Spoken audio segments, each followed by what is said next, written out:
Summary তৈরি করবেন, কারণ সামারি তৈরি না করলে আপনি রাত্রেবেলা ফেরতের হিসাবটা করতে পারবেন না ডিএসআর এর কাছে। তো আমি তাড়াতাড়ি করে দেখাই। দৈনিক সামারি পেজে আসবেন, এখানে আসার পর নতুন সামারি যোগ করুন ক্লিক করবেন। এখান থেকে তারিখটা ঠিক আছে কিনা দেখবেন, এরপরে বাজার সিলেক্ট করবেন, যে মার্কেটে গেছিলো এখান থেকে বাজার সিলেক্ট করে সেলস কর্মী আপনার যে এসআর তার নাম সিলেক্ট করবেন, যে ডিএসআর তার নাম সিলেক্ট করবেন, করার পরে এখানে পণ্য যোগ করুন, এখানে ক্লিক করবেন। এখানে ক্লিক করার পরে শুরুর দিকে অবস্থা এরকম থাকবে। আমি আবার ক্লিক করি, পণ্য যোগ করুন ক্লিক করলে এরকম থাকবে। আর যদি আপনার পণ্যের তালিকা অনেক বেশি হয়ে থাকে, অনেক বেশি পণ্য হয়ে থাকে, তখন আপনি এখানে ক্লিক করবেন।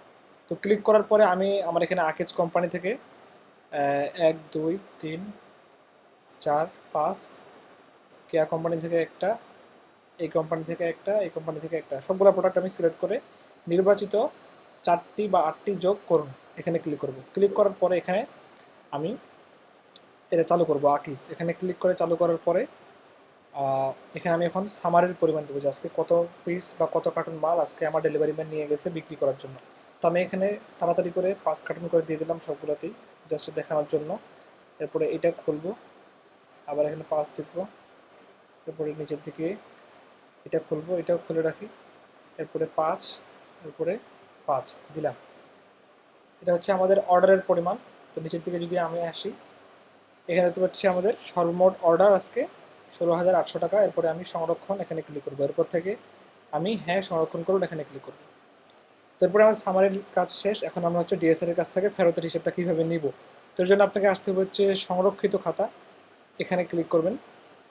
এখানে আসার পরে আপনি এই যে ডান দিকের অথবা এখানে ক্লিক করবেন। ক্লিক করার পরে আপনি যেই সামারিটা বানাইছেন 16,800 টাকা যেটা বানাইলাম আমরা, নির্বাচন করুন, এখানে ক্লিক করব।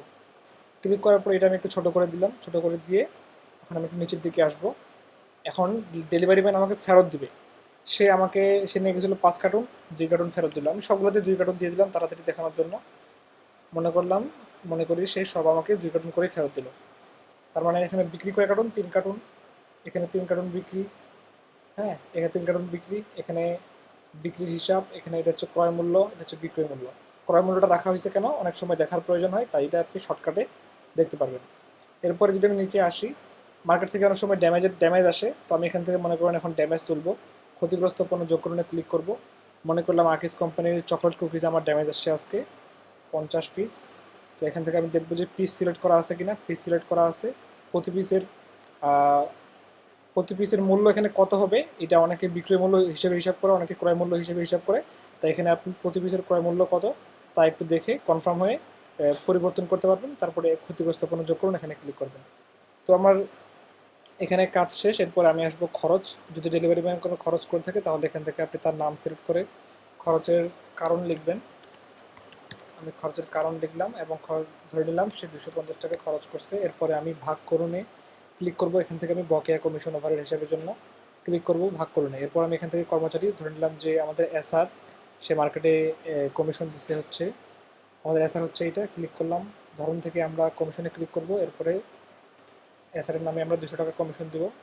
আবার ক্লিক করব, এখানে আমরা ডিএসআরের নাম সিলেক্ট করব। ডিএসআরের নাম সিলেক্ট করার পরে এখান থেকে ধরনে ক্লিক করবো, এরপর আমরা বকেয়াতে ক্লিক করবো। ডিএসআরের নামে 300 টাকা বাকি মার্কেটে রাখে আসছে ডিএসআর।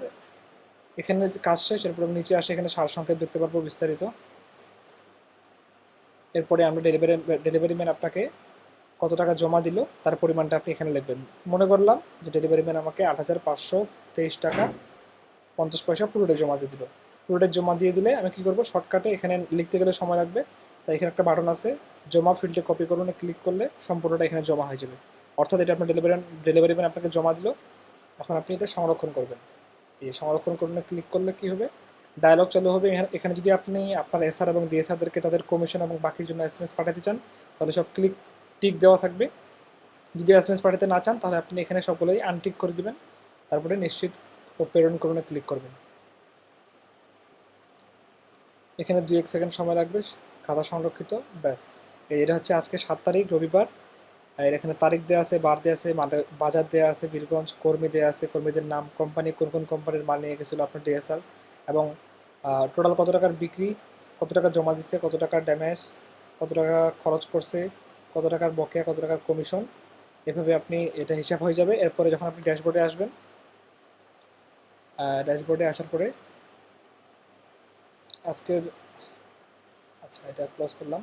তাহলে আজকে আমাদের বিক্রি হচ্ছে এত টাকার, আজকের বিক্রি এটা, গতকালকের বিক্রি এটা, চলতি মাসের এটা, গত মাসের এটা। এরপরে আমি এখান থেকে প্রফিট দেখবো, আজকে আমার প্রফিট কত হলো।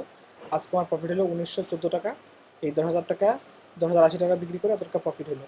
নিচ থেকে আপনি এখানে চার্ট দেখতে পারবেন। বাকি বিস্তারিত যেহেতু আপনার সময় কম, তাই আপনি চাইলে আমি আলাদাভাবে ভিডিও বানাবো, নাহলে এভাবেই। Thank you.